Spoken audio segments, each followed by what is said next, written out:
युगों युगों से मंदिरों, मस्जिदों, गिरजाघरों और गुरुद्वारों में पूजा, प्रार्थनाएं और नमाज चलते रहे हैं, किंतु आज भी यह दुनिया धार्मिक नहीं हो सकी।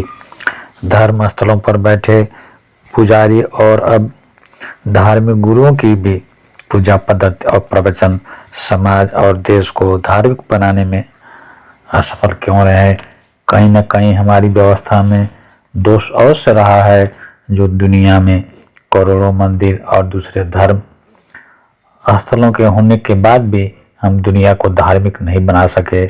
इसके पीछे के मनोविज्ञान को अगर समझने का प्रयास करें तो हमें पता चलेगा कि हमारी ये सारी की सारी व्यवस्थाएं उल्टी दिशा में चल रही हैं।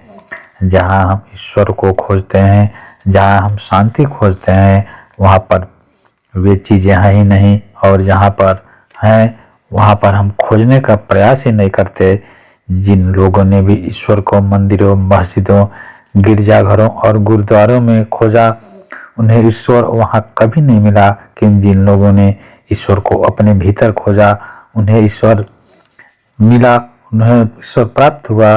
दुनिया के सारे मंदिर, मस्जिद, गिरजाघर और गुरुद्वारों को बनाने वाला मनुष्य भी उस ईश्वर के ही बनाए हुए मनुष्य हैं। जिस ईश्वर को मनुष्य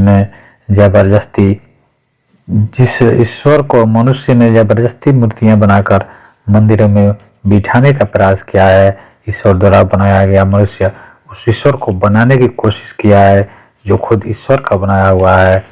और ईश्वर की मूर्तियों की कल्पना भी कितनी होती है कि जिसने ईश्वर को जाना नहीं, जिसने ईश्वर को देखा नहीं, उसने ईश्वर की मूर्तियां बनाई। ईश्वर विराट है, निराकार है, उसकी विराटता को अपनी छोटी कल्पना में ढाल दिया। जो ईश्वर निराकार है उसे आकार में ढालकर उसे साकार रूप दिया। जो असीमित है उसने उसे मंदिरों, मस्जिदों, गिरजाघरों और गुरुद्वारों की सीमाओं में बांधकर उसे सीमित कर दिया। उन्हें इन सीमाओं में बांधकर यह दिखाने का प्रयास किया है कि भगवान सीमित हो गया है और मनुष्य असीमित। बात उल्टी हो गई। जो ईश्वर असीमित है उसे हमने सीमाओं में बांध दिया, और मनुष्य जिसकी अपनी सीमाएं हैं उसने अपने को ईश्वर से ऊपर दिखाने का प्रयास किया। हमारी दिशा यहीं से उल्टी हो गई और फिर हमारी सारी की सारी धार्मिक व्यवस्थाएं सत्य की विपरीत दिशा में चलती चली गईं। इस व्यवस्था को सही साबित करने के लिए हमने लाखों उदाहरण दिए, तर्क दिए, कहानियां गढ़ी और तरह तरह के तर्कों का उपयोग करके हमने सत्य को छुपाकर मनुष्य की चेतना को दूसरी दिशा में भटकाने का उपाय कर दिया।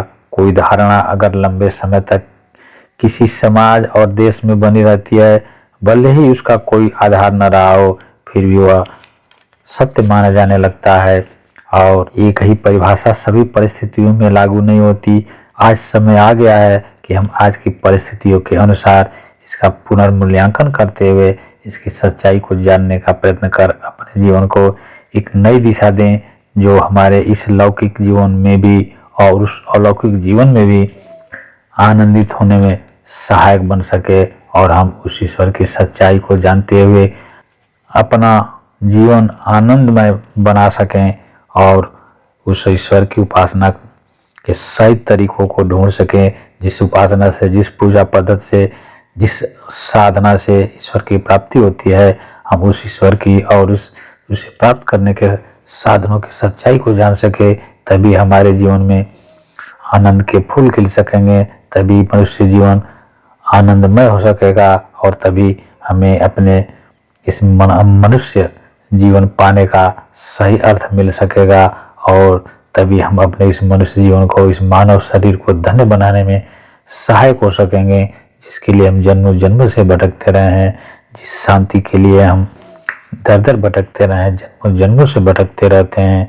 और जब वह समय आता है तो हम अपने अज्ञानता के कारण, अपनी अचेतना के कारण हम अपने इस जीवन को खो देते हैं। अगर हमने यह जीवन भी खो दिया तो न जाने फिर हमें कितने जीवनियों में भटकना पड़े, कितने छोटे बड़े जीवों में जन्म लेना पड़े। या मनुष्य जीवन एक चौराहा है जहाँ से हम जिधर की चाहें उधर की यात्रा कर सकते हैं, और यही वह समय है जब हम अपनी ताकत को जाने, जब अपनी क्षमता को जान करके अपनी इस जन्म जन्म के आवागमन के मुक्ति से पाने के लिए, मुक्त होने के लिए हम भी जीवन में कुछ कर सकते हैं। क्योंकि मनुष्य उस परम ब्रह्म परमात्मा की सबसे उन्नत संरचना है और उसने वह सारी क्षमता दे करके मनुष्य को यहाँ भेजा है। जिन क्षमताओं को मनुष्य अगर जान ले, अगर उनका उपयोग करना सीख ले, तो निश्चित रूप से वह जन्म जन्म के आगमन से मुक्त हो सकता है, जन्म जन्म के दुखों से मुक्त हो सकता है और उस आनंद को प्राप्त कर सकता है जिसे वह जन्मों जन्मों से अनभिज्ञ रहा है, जिसके लिए वह जन्मों जन्मों से तलाश करता रहा है। यह मौका अगर चूक गया तो फिर हमें लाखों करोड़ों वर्षों तक भिन्न भिन्न दुनिया में भटकना पड़ेगा।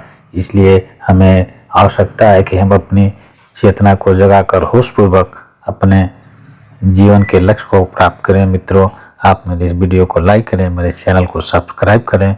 मिलते हैं अगले वीडियो में, तब तक के लिए नमस्कार, जय हिंद, जय भारत, वंदे मातरम।